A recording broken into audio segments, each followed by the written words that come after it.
Round and round she goes. Where she stops, The Sopranos Podcast, Season 6, Episode 9, Feast of Dollars.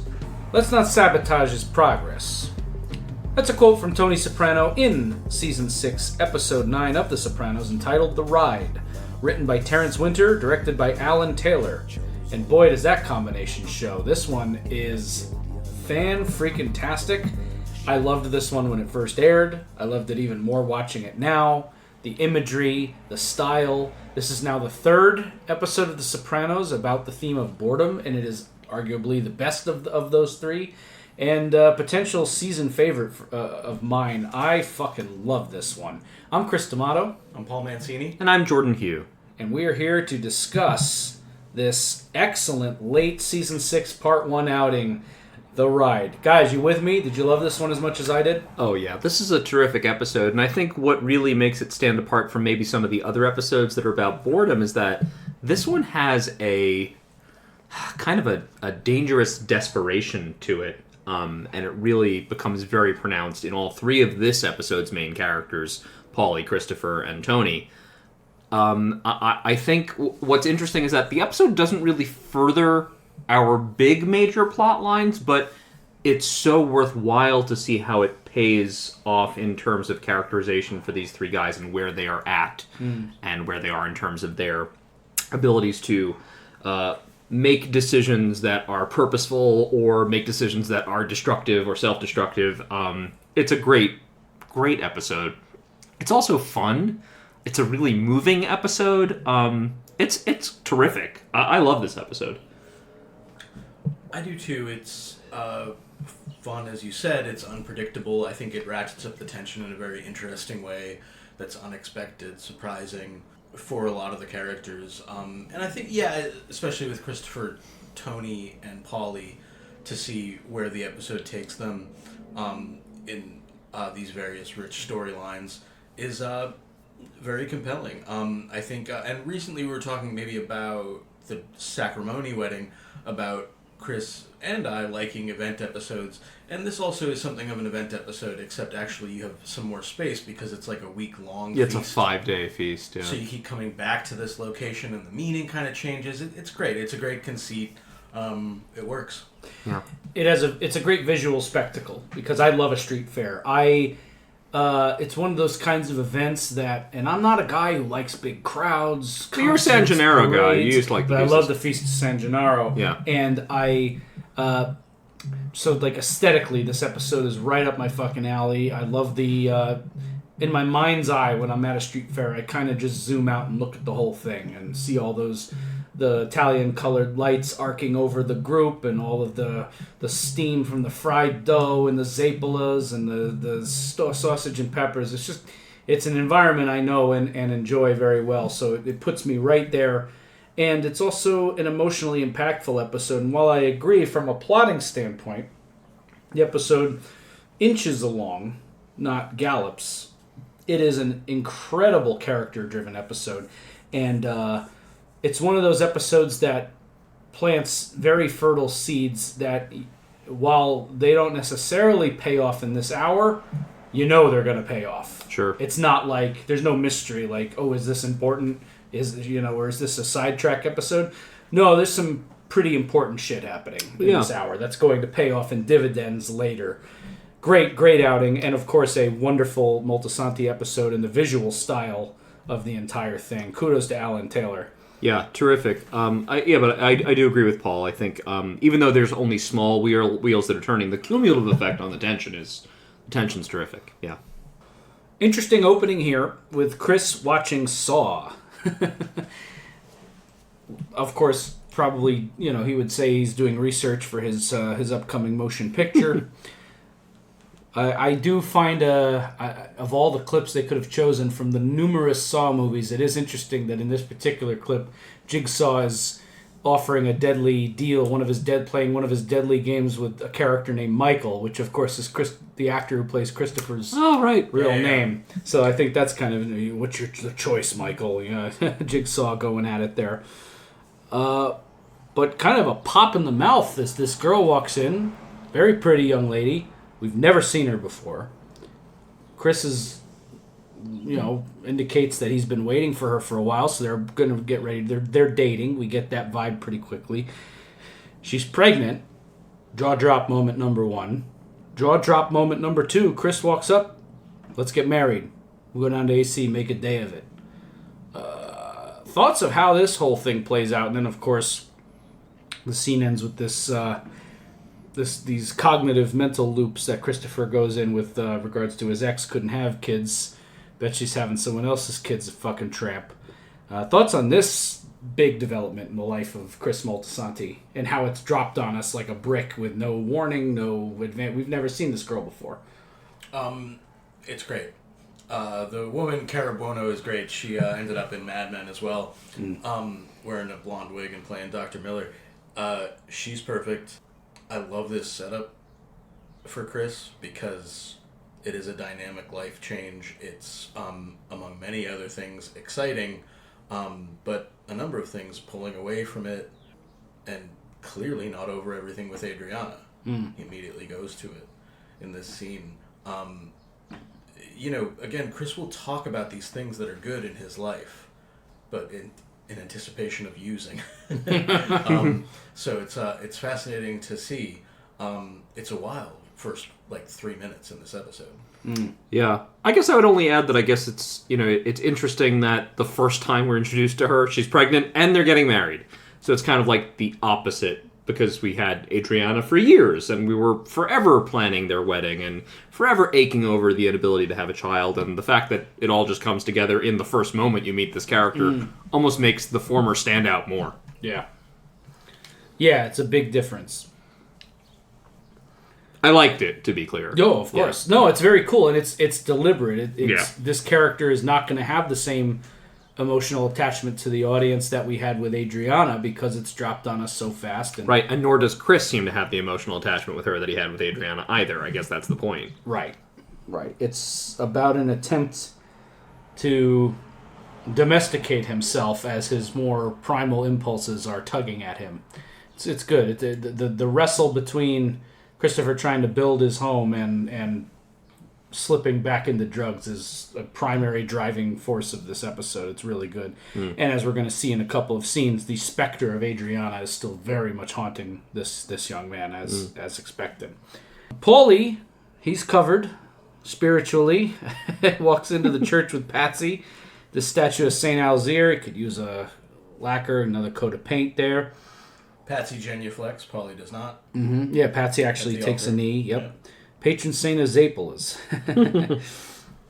Paulie is the treasurer of the neighborhood association that's putting on the Feast of St. Alzire.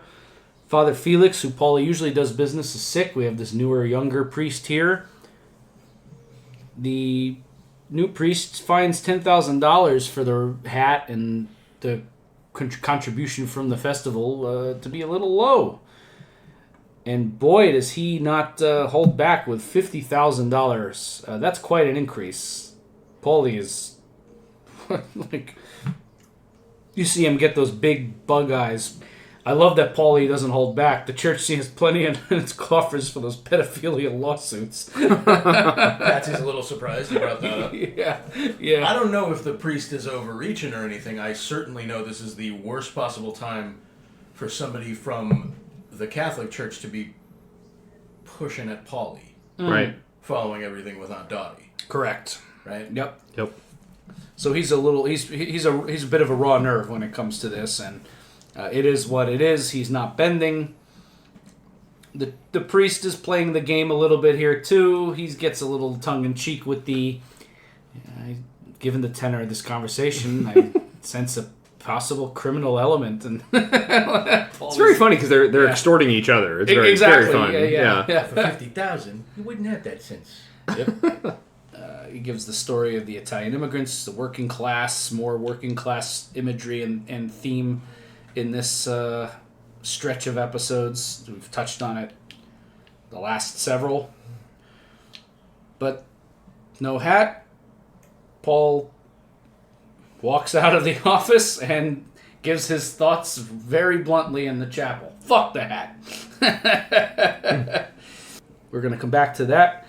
Next scene, we got Chris at the Bing. He announces his marriage, shows the wedding ring off. Silvio, ain't you ever heard of pulling out? And then Chris goes on the biggest load of bullshit. T with the example you set. What example is that? When has Tony ever been a good example for Christopher, except maybe not doing drugs while they're butchering a body or killing his fiancée? Right. But it's the family thing, the house thing. Paulie has some kind of call about a missed appointment. We're going to come back to that. He doesn't pay for missed appointments. Well, I thought that was very funny. Yep. Everybody pays something. Mm-hmm. Interesting little note here. Paulie talks about, this is just, I happen to know this because it's a very odd peculiarity that this happened, but Paulie makes a note about the Sorbos. If they want to host a cannoli eating contest, they got to pay me.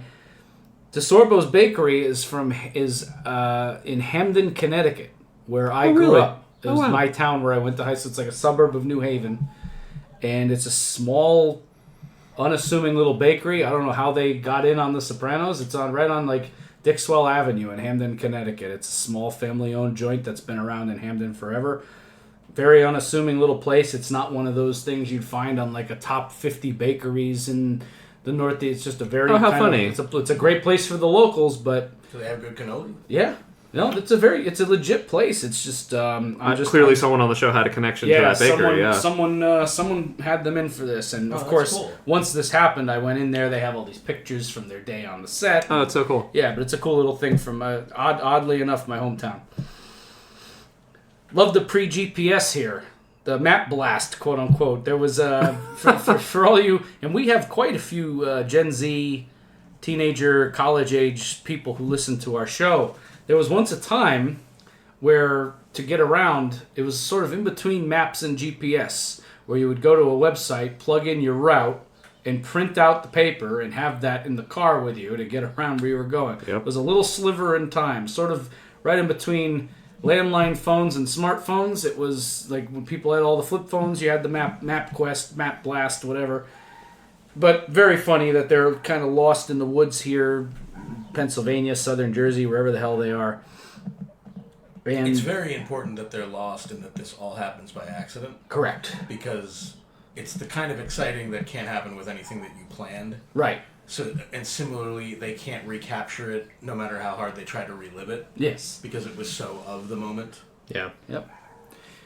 And this is one of those things that just opportunity knocks. It's an exciting spur of the moment thing that neither of them had any intention of doing. This is supposed to be a routine payoff that they were driving to, and they pull over for a piss and notice this biker gang basically robbing a bunch of wine and an ATM machine, and they rob from the robbers. They pull the SUV right up, that's wooden crates, that's good wine. They start loading it up. This is fun, this is exciting, the music is energetic, and they get caught. You're messing with the Vipers here, asshole. Was that your fucking Girl Scout troop? The Vipers. So it's their gang in this neck of the woods, literally this neck of the woods, and they are stealing wine. Eventually, Tony calls it. They start heading back to the truck. Gunfire. They exchange guns. It's like an Old West shootout. Holy shit. Tony twists his ankle, drops a crate. They dash off. Chris is hanging out the window shooting. And his excitement. I hit him. I fucking hit him. Fuck you. This is, as far as gangland action goes, this is about as fun as it gets, right? This is what a lot of the people on the internet have wanted, just like some crazy gang stuff, right? Yeah. And it's absolutely in reaction to their lack of fulfillment, right? Chris cannot get Cleaver off the ground, okay? He can't get his thing rolling. He needs something. Tony can't fuck around like he used to. He needs something. This is all an outlet. This is just following that spark of delight, if only for a moment. Yeah. And they revel in it for the rest of the night, right? Nothing as thrilling as getting shot at without result. Yeah. They limp into the restaurant. The food is amazing. Oh, it's the best wine. They're laughing. They're living up. What's your corking fee? Right, yeah. They're riding off the excitement of the heist. Through the whole dinner, joking. Grizzly Adams, douchebag. We're with the Vipers. We're making fun of them. Just entertaining to watch. And as terrible as it is, that some poor fuck got shot, they're having a blast. They're happy. And unfortunately, it does lead to Chris having a glass of wine. You can see him kind of jonesing for it. Again, like as Jordan was saying, like addressing that boredom, trying to chase that thrill, Tony wanting to do that for himself and wanting the night to be complete says to Chris, well, you're going to toast your kid anyway. Like it's even before this ends up boring, which happens later on, they're so bored in their life that I think Tony trying to address that boredom is in himself inadvertently sabotages Chris's progress. Yes, for sure. Such as it was, right? Yeah. Chris talks about discipline, setting limits for himself, which ironically is what he was doing before he decided to have a glass of wine that Tony's pushing on him.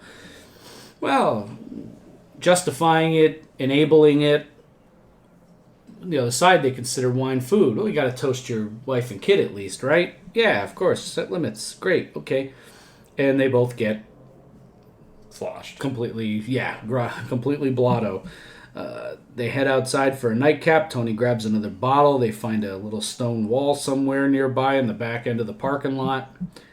Going down memory lane, getting sentimental. Been through a lot. 3 Musketeers. You saved my life. What we've been through.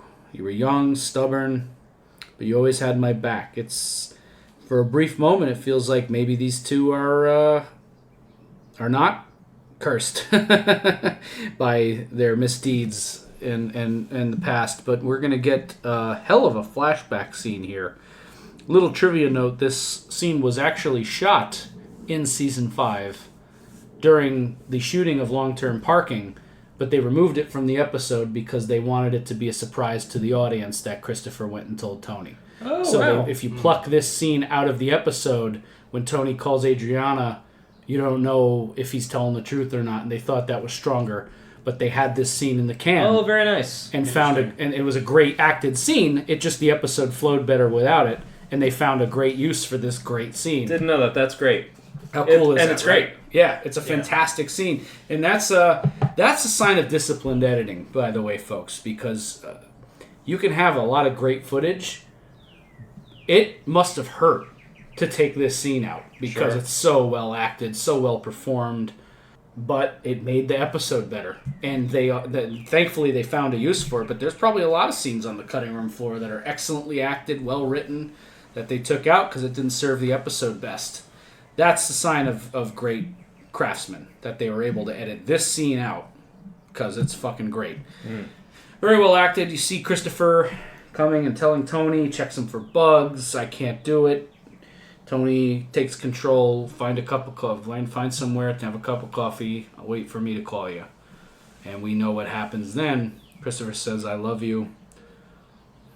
And we're back on the road. Any thoughts on this flashback, this whole sequence here? It's nothing we didn't know, or at least infer. It's pretty striking to me to see that scene and see the state that Chris came over to Tony's house in. Yeah. So maybe that's the big thing, the testament to, they both did great, but Imperioli's acting there. And I guess what he is addressing in his low tolerance for boredom and his low tolerance for slowing down, what he's not over. And what they both do carry with them. It comes back around again through Carmela's interaction with the mother. But that was my notice. I was wondering why they chose to put it in here.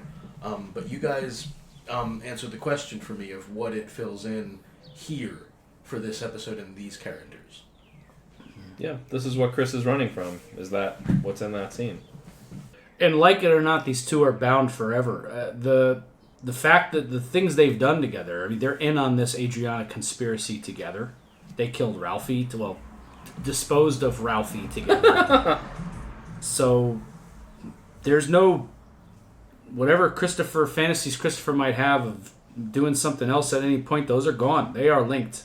They are in this for the long haul. whatever that means for both of them. But very well acted, and boy, oh boy, great acting from Gandolfini and great direction by Alan Taylor. You can feel this hangover when that coffee is dripping in Tony's kitchen. He looks completely wrecked. That coffee's dripping slow, and here we are. But the point is, back to the humdrum, back to the day in, day out, right? Yeah. Chris's house hunting, stately Wayne Manor. Nice house, beautiful place. He buys it sight unseen, immediate. Doesn't even, if it has an inside, we're buying it. She's happy. These are two, for all as far as the real estate lady's concerned, these are two happy, normal newlyweds. And again, striking in that this is something he never had with Adriana, right? They were stuck in that shitty little apartment their entire existence. Yes. And here, wife, kid, house. He's like doing 10 years of living in a couple of days. Isn't that something? Yeah. Yep. It really seems to want, like, as you said, Chris, like, if it has an inside, we're buying it. And it's like, I don't know, like a high. I'm not letting go of this feeling. Yeah. I'm going to keep it going. And here we are at the feast. Beautiful high shot, craning down into the feast with the music playing and the crowds and the lights. It's going to be a 5-day length. This Paulie is demanding his rent, 5 days rent in advance. The Ohio State Fair gives a rebate for rain. Yet another reason I don't live in Ohio. Demanding his money. Tony's there, Phil, a bunch of the New York guys. Interesting little development here. The gist of it is, Tony's come into some truckload of multivitamins, but they got to be moved tonight. He proposes a 50-50 split. Phil says, all right. However, the key here for me, at least in the development of this relationship, is I say we spare John the stress of having to hear about this. Yeah. No pushback from Tony. Phil's the boss at this point. Yep. Right? John is... I mean, we haven't touched back with John in a long time, but that's it. Phil's basically the boss. John's kind of a non-entity. And talk about, like, addressing boredom and, like, seeing to your appetites. Tony barely removes the food from his mouth to talk to Phil. I'm going to talk to you. It's like, dude, barely understand him. As he says, people are either praying or eating. Right, yeah. I like Phil when Tony walks up with, geez, what'd you do now? Not too much sugar, sweetheart. People say I'm sweet enough. And I was like, nobody has said that. Tony, interesting little interaction here that they chose to have this. Juliana's on the ride, and Tony kind of gives a wave. I don't think Juliana ends up seeing him. No, she doesn't. She has a low tolerance for boredom. She said in the last episode she's smoothing out her boredom with this ride, and it seems like maybe we haven't seen the last of her. Right? That's kind of what I took from this. Right? Yeah. There might be more coming. Who's she on that ride with? A friend? I'm not sure. You think? That's not her fiance, I guess, right? I don't think she's with a guy. I'd have to look back at that. That's what I'm saying. Yeah. She could be with a girl. That's true. I don't know. Meadow and Finn are together still. No words. It's again, every time we've seen them this season, it's been off. Yep. They're not like holding hands, enjoying the sights. He's just kind of like staring off. Meadow's hanging back with her mom. I was almost surprised to see his credit at the end. I was like, oh yeah. Yeah, he was there. He's right? there. Exactly. That has to be deliberate. It's not that they don't like the actor or something. Yeah. It's just that, again, something has been off with these two. Then they see Liz LaServa. We remember Adriana's mom. We had one episode with her, I think, early in season 2, right? Where Christopher goes to the house and she's in there and tries to shut Chris out, and there's probably bits of broken glass in it from... right? So she, Carmela, oh my God, she looks horrible.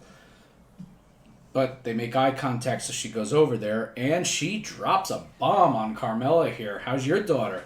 Well, mine's dead. Uh-oh. The FBI came to her house. You'd be amazed the things they told me. You and her always have had a difficult relationship. I'm paraphrasing. But you're drunk. It's called depression. I haven't had a drink in years. And that hits. You can tell Carmela is definitely irked by this. But of course this isn't going away, right? So, but what an interesting development that that Carmela is the one to bump into Liz LaServa, right? Yeah, and this woman, the last time we saw her, the last few times we had seen her, she was like a heavily made up woman. Yes. She had her hair all done. She kind of dressed in a manner similar to Adriana. Mm-hmm. And now all of that costuming has been stripped away. She's no longer in the life. She's not even, she's not associating with these folks anymore. Yep. Yeah, no, it's no Jersey. She looks like a normie, a civilian, Who is having a tough time. Carmela infers drinking too much, and she says it's depression. Yeah.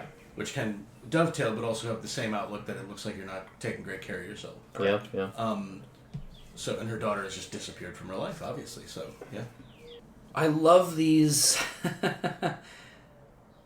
I don't know if this is just the luck they had on shooting day or what, but these clandestine, rainy car meetings between Chris and Corky Iannucci are really fantastic.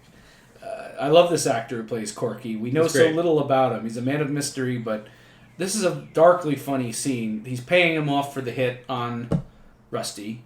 A little short on cash, but there's an extra bonus in there for you in the form of heroin, which he doesn't hesitate to accept as a bonus for a second. Is it okay if I fix? You go ahead. Rock out with your cock out. Rock out with your cock out. Chris commences to start talking about the good things that he's going to have in his life. Yes. The house. He's going to have Corky over. Yeah, you're going to have this guy over for Christmas around your kid. Christmas Eve, maybe. But he talks about his house and how his mother never kept it clean and his friend left. It's actually a pretty sad story. His friend wasn't allowed to come over anymore because he would be dirty when he would leave Chris's house, and it was embarrassing, and he wants his son to be proud of his house. And he's, at the same time, just slowly getting mesmerized watching Corky shoot up, telling him he needs to get help. I will. I'm going to. Yeah. Okay. But he can't stop. It's pulling at him. What's my whistle, that spike? Why is that? Great acting here. He looks out the window. He's trying to not look at it, but the longer he looks, the less he can help himself. Right. I'll just toot some. That's different. Just snort it, right? That's not the end of the world. And God, the acting here, Imperioli is so good. He takes it, and you can see it. You can see it work on him. I remember this. Yeah. Holy shit. And the needle shot here, you got to get to rehab. Narcotics Anonymous or something. And that shot of the needle going in, the music starts playing, this great song, Dolphins. And when we see the needle go fully in, close up, we pull out, and it's Chris with the needle in his arm. Mm-hmm. This is tough to watch. This sequence, first of all, this whole sequence is gorgeously shot. Just one of my favorite in the whole show, this little montage of Chris getting rehooked on heroin. And what's kind of amazing about it is it's sad and it's pathetic, but it also has that euphoria to it. It, with the exception of the vomiting out the car window, it really shows the pleasure of drugs, right? It's like laying there with his... That's why I've started to do drugs. Oh, good. That's wonderful. Thank you for supporting me. How's your little mangy white dog that you found while you were out? He's the best. He's my friend. I only see him when I'm doing drugs. He even makes peace with the dog. Yeah. Yeah, exactly, right? This is almost like a making peace with Cosette, right? Yeah. Beautifully shot. The way they captured the lights, Chris staring off at the sky. I think I heard in the commentary or on some kind of interview somewhere that they got that shot of the plane flying under the moon by fucking accident. Ooh, really? Like the camera was just sitting there. They were getting some random B-roll footage, and that fucking plane flew over, and it was like, we got to use that. Wow. The lights going out behind Christopher, the sweeping, the dog, the hot dog, the way he's just laying in that alley, nodding off. It's the slow motion shot of the rides with the tilt shots. This sequence is an A+. Yeah. I fucking love this. It's gorgeous. I think you're right that it does show the pleasure of drugs, and I think also instead of, like, say, Chris's life spiraling out of control in this episode, it also shows the other end, which is that more like it's like a letting go, but also, of course, a retreating from life. Because, of course, what happens here is not that Chris's life goes out of control, but he disengages from the story. he doesn't do much else in this episode. The rest of it is like, he's here at this dinner, Carmela's a little mad at him, Tony says this, does that, Bobby takes over a portion of the story. Paulie comes back in and takes over. That's the other ride aspect of the episode that builds the tension, is we actually start jumping from character to character. And it's a little unpredictable in that way. I like that. It's such a great metaphor for the whole thing, too, this ride he goes on with the heroine.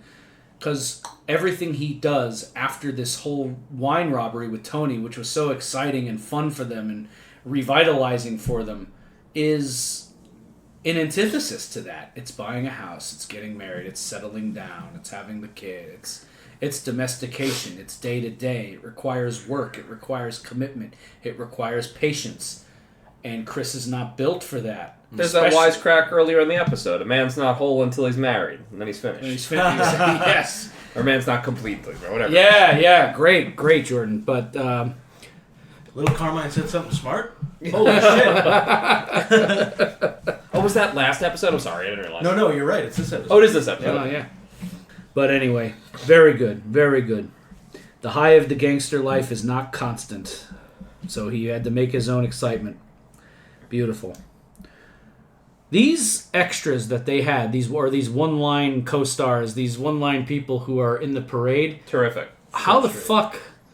These have to just be non-acting locals, like pulled right off the streets of New Jersey. He forgot his hat.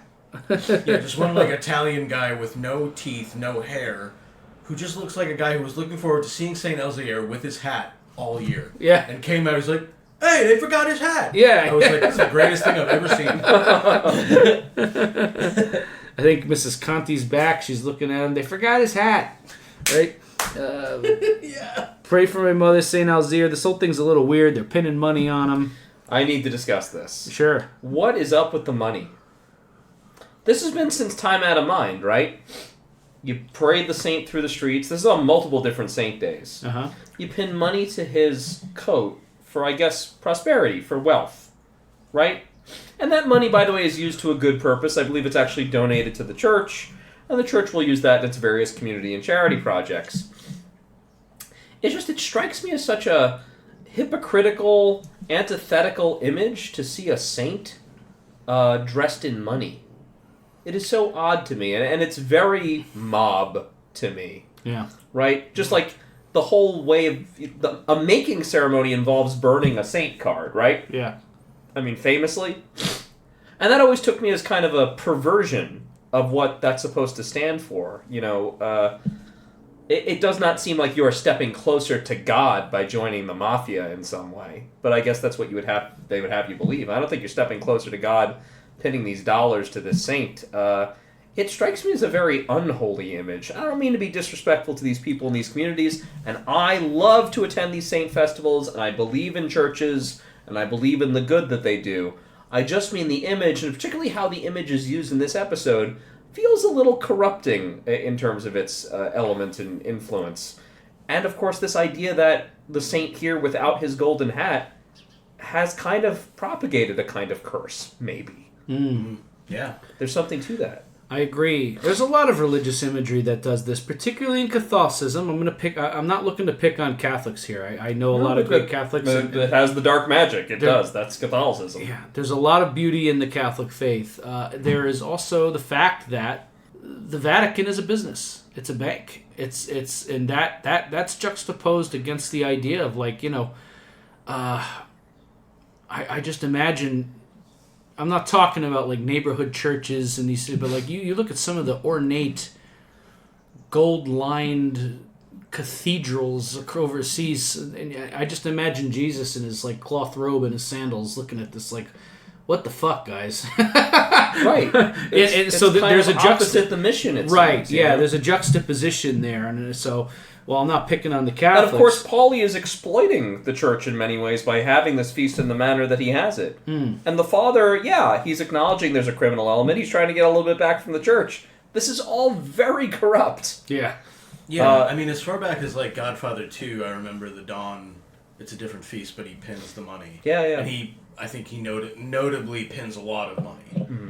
Yeah. Maybe it's in part to be seen. It might come from an older time when tithing was a bigger thing. Right. Giving some portion of essentially attacks to the church. But yeah, it's at odds with so much of the mission.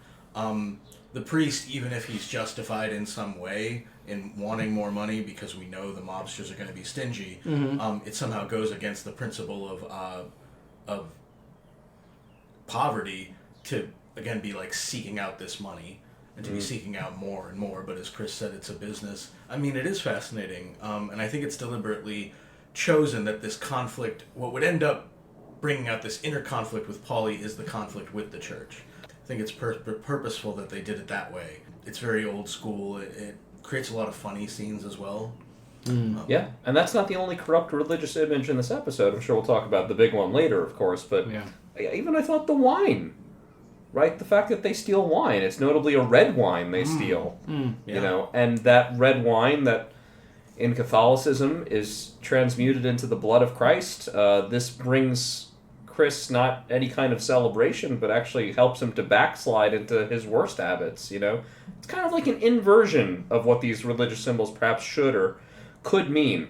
Pinning the money to the saint is supposed to bring you good fortune. It brings you bad fortune in this episode. Yeah.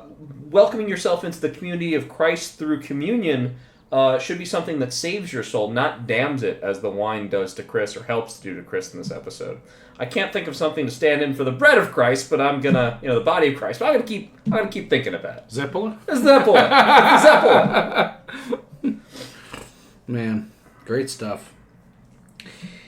Soldier did 2 tours in Iraq, so just a little snapshot of where we are in the country. We're at the point now where a soldier could have ostensibly done 2 tours in Iraq, meaning it's been going on for a little bit. Paulie congratulates him. And we're back in the Soprano kitchen. Tony is bored in the kitchen, wandering around aimlessly, looking for something. Nothing's quite doing it. That's his. She's looking in the fridge, and Carmela says, "You know what you want?" And he's like, "I don't know." Yeah. I was like, "That is your appetite, and that is your spiritual system right now." Yeah. It's like, I don't know. Yep. And at the end of the day, he ends up going back to that wine because it's a reminder, right? He can. Well, I'm bored. I can't quite find something that's hitting. Let me relive that exciting night again. And he uncorks the wine while he's talking to Carmela. But Carmela, a little interesting here, bringing this up to Adriana thing to Tony. And wouldn't you know it, within a moment, Tony becomes a leading expert on domestic violence. Just There's always a body. Yeah, there's always a body. Like, he just knows this stuff. It's usually in the bedroom or the kitchen. He dumps her daughter. She's a sour grapes, Carm. I thought he dumped her. I thought Aid left him. Pointed 2 of them together as a toxic relationship. He's doing well. He's a different person. Let's not sabotage his progress.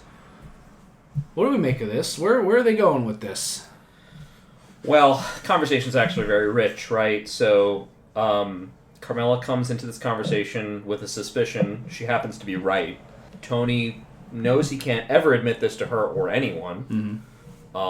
He goes into like a con man's dodge. Well, it's probably this. Or it could be this. And then, of course, he left her. She left him. Oh, okay. Well, then it's this. It's this. And then we don't want to sabotage his progress. Oh, like what you did with the wine? Right? So it's just anything to not talk about it, right? Yeah. He's saying let's not sabotage his progress as he's smelling the wine. And yeah, it's great. It's, as Jordan said, the con man's dodge. It's vintage Sopranos irony, because she's coming in floating the idea, did he kill her? We know from the flashback specifically that Tony had to handle it because Chris says, I can't do it. Yeah, the truth she's seeking is actually far more horrifying than she can imagine. Yeah. So that's the Sopranos for you. Yeah. I'm not reaching into any spoilers here, but I mean, I remember watching this thinking, this Aid thing is not going away. And now that Carmela's onto it, that's very bad news for those involved. Nice quick scenes here and there. Like Paulie getting the phone call here. Yes. Gets a lot done, just a little bit. Right, yep. He's got to go in for a biopsy. Do you have a history of cancer in your family? I don't know. Oh, that's a new one for Paulie. He has no one to ask either. He doesn't know who his dad is. Then we go to the teacups thing, and you're right. This is now Bobby's half of the episode, right? Chris got the first half. Bobby gets the second. Janice, poor Bobby Jr. Poor Bobby Jr. Jesus Christ, he has to sit on this and look miserable and like this girl, like this little baby gives a shit if he's on the next teacup. But the ride lurches. I like that. That's a little moment. But when the redneck who's running the ride just half-assedly spins one of the teacups on the way out with this kid in it, it's kind of funny to me. He's bored too. Lets the ride go, and it lurches, and some kid lost some teeth, and Janice is freaking out. Somebody call an ambulance. I love little Paulie's call to his uncle Paulie. Yeah, I wrote down little Paulie actually has to say the line "little teacups." The little teacups, they went off the rails. Some kid lost some teeth. What am I, a fucking dentist? Paulie, I gotta go for a biopsy tomorrow.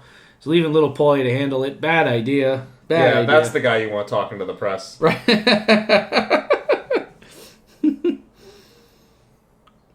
Fun family dinner scene. Right? Got the whole crew around the table. We don't see these all that often anymore. It's been a while anyway. A lot of story, a little bit of time. Janice working the neck. Right. For all it's worth. The second the word lawsuits, you can see her kind of perk up. Oh, all of a sudden, what's this pain in my neck? Interesting. And of course, the next scene, she's in a fucking neck brace, right? Yep. She's full of shit. Damages, negligence. Bobby expresses something to the effect of something if you were there, and, well, what did you do? Nothing. I was taking Sophia to the bathroom. Awkward moment there. She has to emasculate him, which, of course, propels the next thing. Yeah. Carm is looking at Chris differently throughout this dinner. It's a subtle thing that's happening while everyone else is talking, but she's looking at him, and she's not feeling... There's something different there for her. He's been tainted in some way. Kelly takes a sip. You're right, Tony. The wine is delicious. And Tony's suddenly down on it. I don't know. I was just thinking it lost some of its pop. Great line. Right, isn't it? Bobby shows up at a motel with Janice in the car in a fucking neck brace. Gets this carny cornered, down on the floor, beats him up a little bit. My little baby girl was on that ride. New Jersey has stringent liability laws is something that I never thought I'd hear an angry gangster yet. But the point of the scene is, as the guy explains, is that Paulie cheaped out. Paulie didn't get the A fleet. Right, so actually just that one line is so interesting because suddenly I had an idea of what the carnival ride rental business must be like, right? You own a number of these machines that can go on the road. Mm-hmm. You're renting one fleet, let's say, out to one group and one fleet out to another group. Paulie bought the cheapest stuff, the oldest stuff that maybe is no longer safe. Mm-hmm. Right? Because this guy owns other equipment that's in Atlanta doing a different street fair for something else. And apparently told Paulie that this needed to be repaired or fixed, or he wouldn't do it. So, yeah. So this puts the heat off of this guy onto Paulie now. Which I wrote down in the next scene, Bobby interrupts a cannoli eating contest by calling Paulie a cocksucker. Hey, cocksucker! You don't scrimp on safety. My wife's got nerve damage. Yeah, Paulie no-selling it. It's great, too. I love the way these two actors play. You can see this fight happening, too. Like, you can just see something like this breaking out. Yeah. It's great. People are holding them back. Paulie doesn't give a... I love Paulie no-selling. Don't touch the meringue with your fingers. Tony's in Melfi's office. They're talking about the Zapolas and how she used to blow... She has a connection with it, blow the powdered sugar onto each other when they were kids. Bolt snapped on the ride. St. Alzire was too busy getting money pinned to his ass to notice. You pay money to almost puke. They're bored.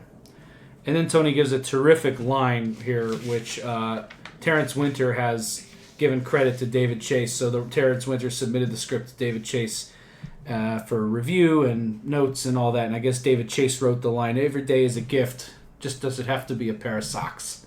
It's a good line. Yeah. It's a great line. It really underlines, I think, why this philosophy was probably never going to work for him. Because for you to really live that stop and smell the roses thing every day as a gift, then you have to be able to see something as mundane as socks as a gift. Right. You have to be able to vibe your way through X, Y, Z. You can't say, I'm not stimulated, so I guess today isn't the right kind of gift. Right. That's not how it works, obviously, or it's not going to work that way. Right. Yeah. Tony had only achieved a kind of false enlightenment, right? He had, been so happy to have gotten through his ordeal and to try to appreciate his life a little bit more that he was kind of led into a bit of a false paradise that he imposed upon himself, right? The idea is that he's not enlightened enough to see that every day is both. It's all a little bit of everything, and we take the good with the bad. I don't know how it is that he hasn't gotten there yet, a man of his age and experience, to understand what I think a lot of simpler people already do understand. Some days are red letter days. They stand out in your life. They're in your banner years, or, it's a great moment. Other days are terrible, and most days just pass. And you take your little pleasures where you can. You try to enjoy something about your life. But, yeah, for most of us, we're content with socks, because mostly life is socks. I could use some socks, actually. So. Noted. Do not send me socks. Send folks. Chris socks. I am good. I have a wife and I have friends. I am all set. You need socks. Do not send me socks, please. Keep sending us the lovely emails, which we love and appreciate. But socks. God damn it. I like the way the scene ends. It's an interesting little exchange that just leaves you kind of wondering what if. Tony says it's a human condition. And Melfi says, what is? And Tony refuses to elaborate or doesn't want to go there. That could have been an interesting discussion. But he, I don't know. This is kind of a theme that she even was touching on. He doesn't seem to want to... He's talking about what's going on with him in a way, but he does not want to delve deep right now. His therapy seems like a superficial... problems of the day, putting out little fires instead of dealing with the root causes. Right. Paulie's stressed about his biopsy, and he runs into Nucci. This is a sad little scene here. She scolds him lightly. First of all, she's still at the home, which Paulie's surprised at, but I guess his brother's trying to work out an arrangement. She tells him he needs to make a novena, the St. Alzire, no hat. You're fake. That's how you brung me up. He's still fucking raw about this. He can't let it go. To the point where we have another incident where he brings Nucci to tears. Walks away from her, leaves her crying. Fuck that voodoo shit, he says. Fuck that voodoo. Just rough. For which there will be consequences. And I can't wait to talk about that, man. what We're getting there. You know what. Oh, yeah.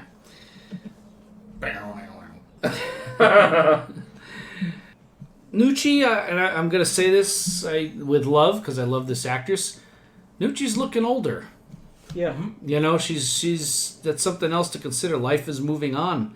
The actress is getting older, of course, but I don't know how much time Paulie has to make this right, which has to kind of weigh over all this. She's on a cane. She's looking older than we've ever seen her, so... That's a great point. Yeah. Reflecting on that, and then, of course, the reflection of his own mortality. Correct. Yeah. Chris's bachelor party back of the Bing... back of Vesuvio. One thing I love to note after the whole luxury lounge thing, Artie comes in right when they're ready to take their order, and his description of this food is perfect. It's not over. He doesn't go into the detail, the straight razor. He doesn't try to sell it. He lists like 3 ingredients. A special tonight, this, and this. We'll have it. Nod. Walks out. Doesn't go do the back and forth. He's in. He's back in the kitchen. So Artie's doing great. Bobby has to leave. Doesn't want to be around Paulie. But Tony gets Paulie in the bathroom. The shit with Bobby, you settle it. You settle it now. Do we need negative press? Paulie complains, my profit shrunk to nothing. If it doesn't work as a business, get rid of it. The headaches. Maybe the fucking thing metastasized. He tells Tony after crossing a line with his comment, a lot of that, not for nothing, a lot of that feast goes in your pocket. Sorry, I got a lot on my mind. It's cancer. Tony has to bring him down to earth. These biopsies. Now he's an expert on biopsies. Yeah. 9 times out of 10, these things come back negative. I don't know.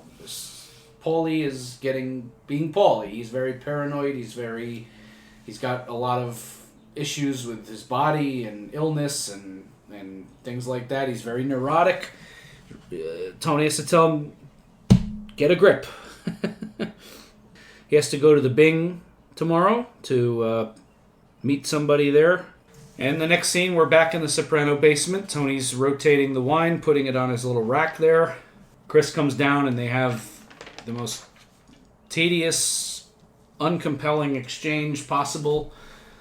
A lot of silence, a lot of awkward, hey, yeah, whatever, yep, okay.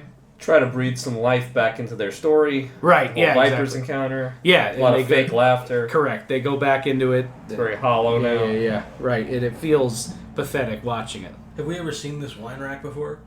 No. Okay. So Tony's trying to make something of it. Right. You know? Yeah, keep it spinning, right? Keep the ride going. Yeah. As long as he can. Chris was a little less sentimental about the specifics. He sold his. Interesting little callback to season 2 here. 3 a.m., 3 o'clock. Yep. Yeah. Paulie, that cursed time that will forever be with him. Yep. That goes back to Palmisi. Yep. Freaks out. That was also supposed to be a reflection from the beyond. Right. Calls his doctor at 3 a.m, can't get through, hangs up. He's freaking out here. He's just losing his shit. Now here is a crazy scene, man. This is even for Sopranos Supernatural, this is pretty audacious. And let me tell you why I find it particularly audacious. It's not even that he sees the Virgin Mary in the Bing on the stage. Here's where it's real nuts for me in a little small detail. It would be one thing if we got a shot of the Virgin Mary with that insane blast of music as he looks. We get a point of view shot from Paulie. Where this gets real nuts is as Paulie's walking in and not looking at the stage, we, the audience, see a glimpse of the Virgin Mary in the mirror on the wall, which suggests it's not in Paulie's mind. Yeah. That's fucking nuts. That it's really there waiting to be seen by. Correct. Again, I think of the three of us, I'm the one that supports a supernatural Sopranos, right? For you guys, I think it much more exists in the realm of metaphor and set dressing and symbolism, and I think that's great and very scholarly. I take it to be much more literal in this show, that David Chase, at least, created a world in which the supernatural and the religious supernatural are absolutely real, and I take this vision of the Virgin Mary as actual. Really. That's my read. I mean, I can't disagree. I think Well, you certainly can. well, I can, but I'm not going to. I don't know. Ultimately, what's crazy too is it's crazy that we can have this discussion. Is there supernatural? Is it in their minds? Is it real? Is it not? And only in The Sopranos would that not really matter either in the grand scheme of things, because it's not like it doesn't affect the plot. It's just one of those. There's a lot of things. You know, I won't out this person, but I have a very close family member who has the most insane ghost story. You hear it, it's like you'd be traumatized to go through what this person went through. And I don't know if I believe him or not, but it's like, what if? What if? That's just something that colors your life and experience. Whether it's actually the Virgin Mary or not, Paulie saw it, and it's fucking with him, and he feels haunted. And maybe perhaps he might actually be haunted. But yeah, I mean, it's real to him. Yeah. The whole episode, he's cynical about everything about this process. It's only the religious. He sees. I think he sees the Catholic Church only as some version of the shakedown that he's running. So then, at the end, for him to experience this, even just for a split second, is life changing. Yeah. It's pretty remarkable. It is. It's weird. It's fast. It's out there. The way it turns the gear into the final beat of the episode is powerful and moving in its own way. Yes. So yeah, the fact that it's funny in a way, but it's not like it's not frivolous. No. And it's not a gag. Mm-hmm. It's for real.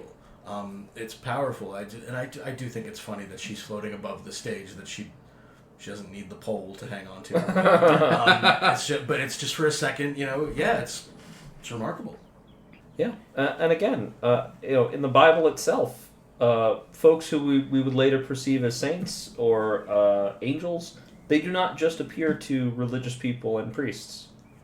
It's completely plausible in this narrative world that what he sees is real. Whether he really reckons with it, I don't know. I have no idea if he ever says anything about this. I would guess probably not.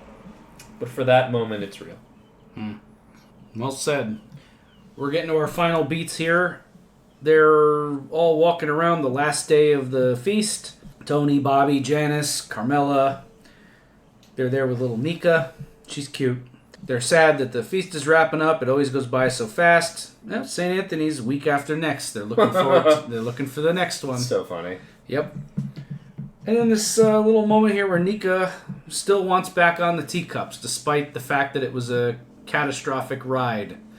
That's deep, considering what we've seen in this episode so far.